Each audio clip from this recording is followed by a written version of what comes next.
एक बार की बात है। एक गांव में दो छोटे बच्चे रहते थे और दोनों जिगरी दोस्त थे। दोनों की उम्र ज़्यादा नहीं थी।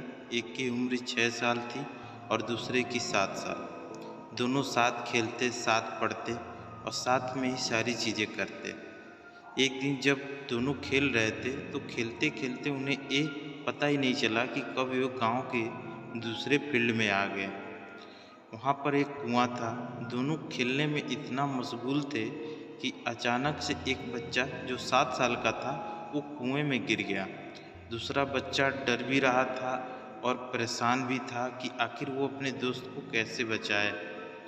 वहाँ पर कोई था ही नहीं और गांव से काफ़ी दूर आ जाने की वजह से उनकी आवाज़ किसी के पास जा भी नहीं पा रही थी।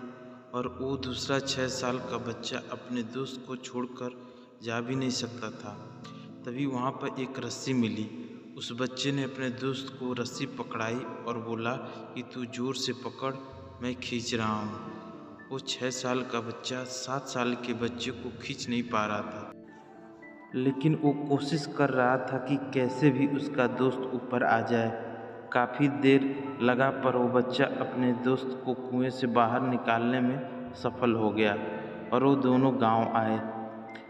गांव आने के बाद जब ये बात गांव वालों को पता चली तो किसी ने भरोसा नहीं किया, सिवाय एक बाबा के जो बड़े ज्ञानी और होनहार थे। जब सबको ये बात पता चली कि वो बाबा उन बच्चों की बात पर भरोसा कर रहे हैं तो सबको लगा कि कोई बात तो है, क्योंकि वो झूठ नहीं बोलते और अगर वो मान ही रहे हैं तो कुछ तो बात होगी ज़रूर।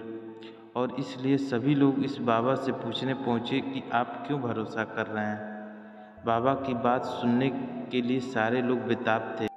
वो बाबा ने जो कहा वो सुनकर आप भी मोटिवेट हो जाएंगे। वो बाबा ने कहा कि ये बच्चे इसलिए ऐसा कर पाए क्योंकि वहाँ पर इनसे कोई ये कहने वाला नहीं था कि ये काम तुम नहीं कर सकते, और इसलिए इन्होंने इस काम को आसानी से कर लिया।